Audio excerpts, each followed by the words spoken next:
Bike ride একটা খুব important relaxation and exercise. কথাটা শুনতে কেমন লাগছে?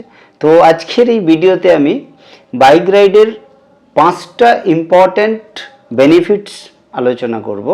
ভিডিওটা শেষ অবধি দেখলেই এই 5টি কী বেনিফিট পাই আমি আলোচনা করে দিচ্ছি।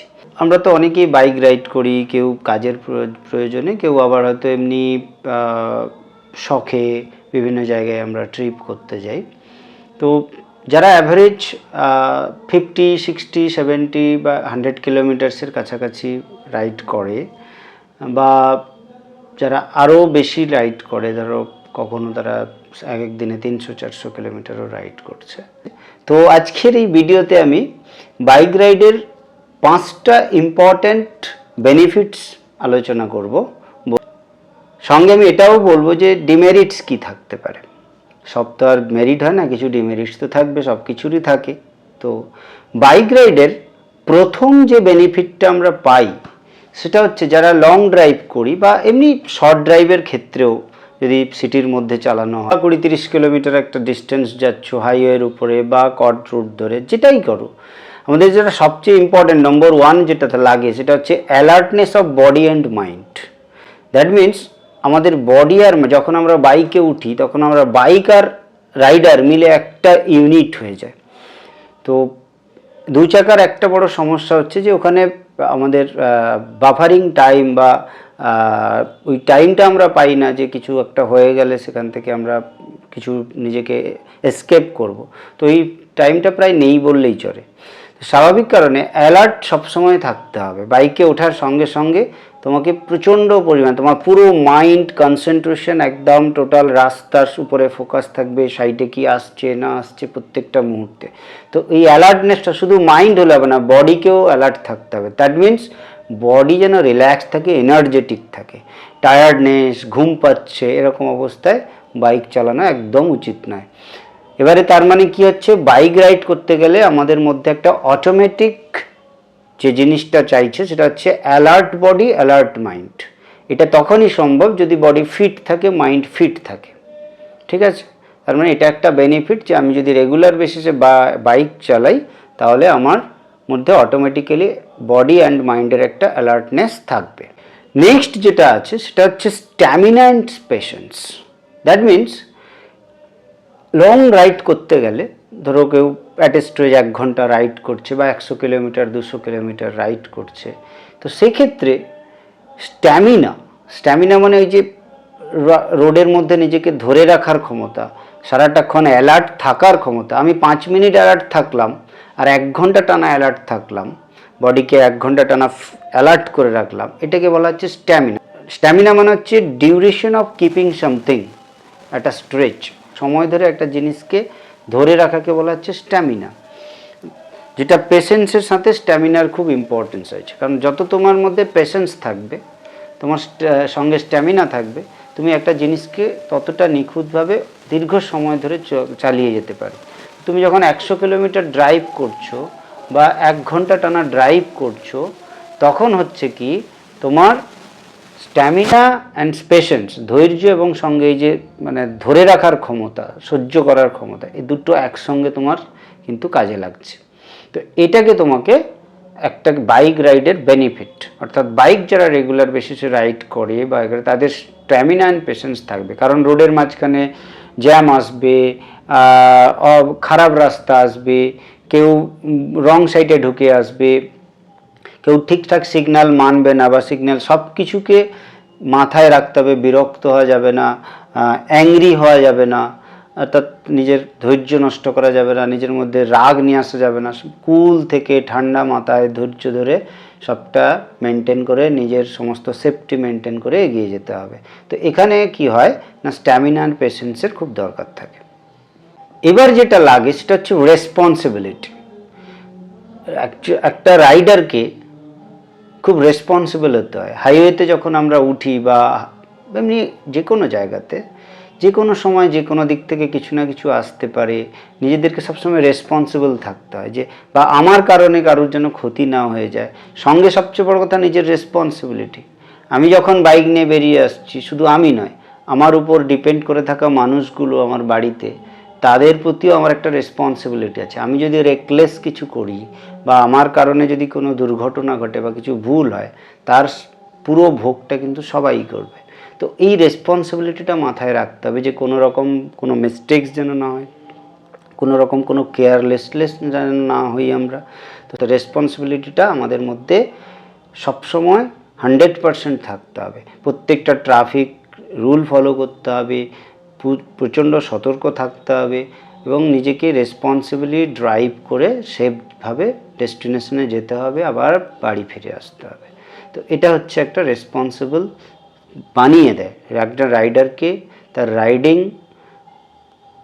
হ্যাবিট তাকে রেসপন্সিবল বানিয়ে দেয়।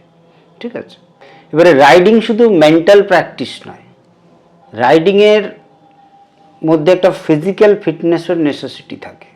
অর্থাৎ রাইডার হতে গেলে বা যারা লং ড্রাইভ রাইড করছে বা খুব লং ট্যুর করছে, তাদের জন্য ফিজিক্যাল ফিটনেস খুব ইম্পর্টেন্ট। সারাদিন যখন কেউ ড্রাইভ করছে 8 ঘন্টা, 9 ঘন্টা, 10 ঘন্টা, তখন স্বাভাবিক কারণে তার ফিজিক্যাল স্ট্রেংথ অ্যান্ড স্ট্যামিনা দুটোই লাগবে এবং সেক্ষেত্রে তাকে ফিজিক্যালি ফিট রাখতে হবে নিজেকে। তার মাসেলগুলোকে অ্যাক্টিভ রাখতে হবে, তার জয়েন্টসগুলোকে অ্যাক্টিভ রাখতে হবে, তার স্পাইনাল কর্ডকে স্ট্রং রাখতে হবে, তার সমস্ত শরীরের নার্ভ মাসেল সবকে প্রচুর পরিমাণে ফিট রাখতে হবে। তার জন্য রেগুলার বেসিসে এক্সারসাইজ করতে হবে। তার মানে একজন রাইডার হতে গেলে যদি আমি রাইডিং প্লেজার নিতে চাই, সাথে সাথে আমাকে ফিজিক্যাল ফিটনেসটাকেও নিজের ধরে রাখতে হবে।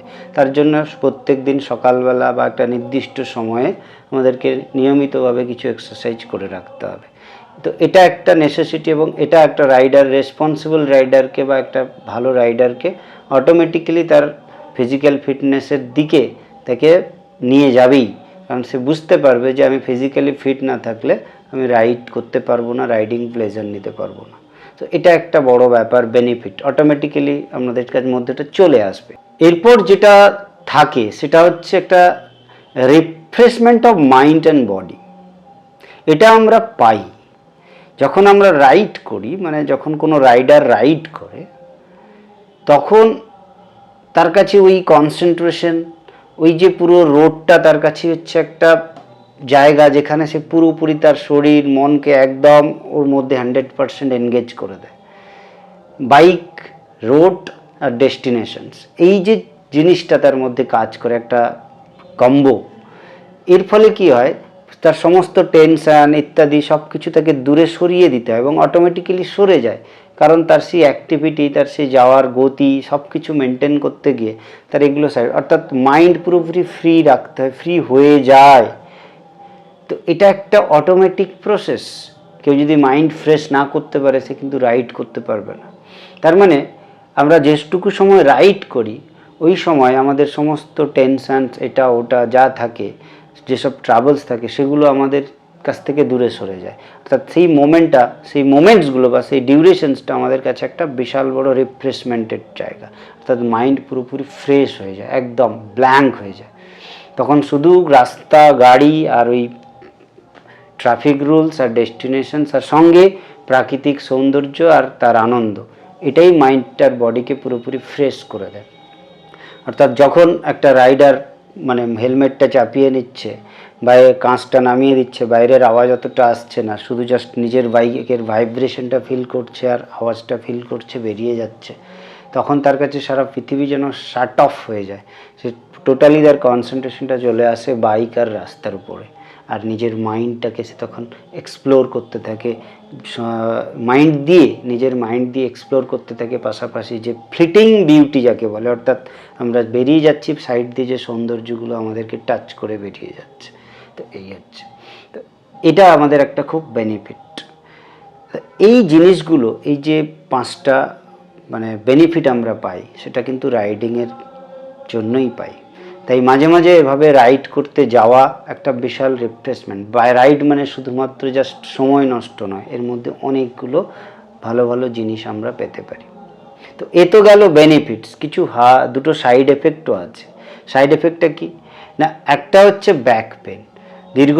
দীর্ঘদিন যদি লং ড্রাইভ করা হয় বাইকে, খুব অফ রোডিং করা হয়, বা খুব রাফ ড্রাইভ করা হয় তাহলে ব্যাক পেন গ্রো হতে পারে, স্পাইনাল কর্ডের উপর প্রেশার পড়তে পারে, ক্যাবজার সিস্টেম যদি ঠিক না থাকে তাহলে সেক্ষেত্রে ব্যাক পেন গ্রো করতে পারে।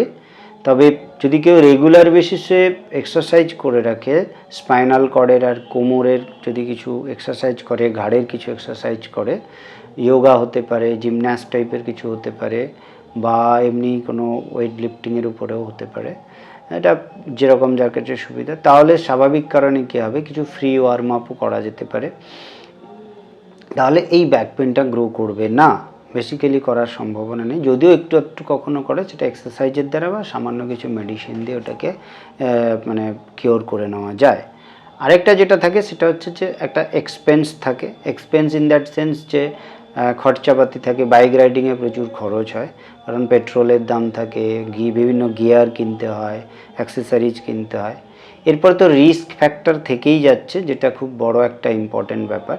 সেটা হচ্ছে রিস্ক ফ্যাক্টর, মানে হচ্ছে যে কোনো জায়গায় রাস্তায় বেরোলে রিস্ক হতেই পারে, কোনো কিছু ঘটতে পারে, সেটা সব ক্ষেত্রে আছে। আমি হেঁটে গেলেও থাকতে পারে, ফোর হুইলারে গেলেও থাকতে পারে, বাইকে হয়তো একটু পার্সেন্টেজটা বেশি, স্টিল এইটাকে ইগনোর করলে বাকি জিনিসগুলো ঠিক থাকছে, বাকি জিনিসগুলোও কিন্তু অনেকটা বেশি আমরা কিছু পাই। এবারে বাইক আমাদের একটা পার্ট অ্যান্ড পার্সেল, যারা রাইড করি তারা রিস্ক থাকলেও আমরা রাইড করি, কারণ আমরা জানি তাও আমাদের এটা রাইড করতে হয়, কারণ এটা আমাদের একটা স্পোর্ট অ্যাডভেঞ্চার টাইপের, এটা আমাদের কাছে, আমাদের এখান থেকে আমরা বেরিয়ে আসতে পারবো না।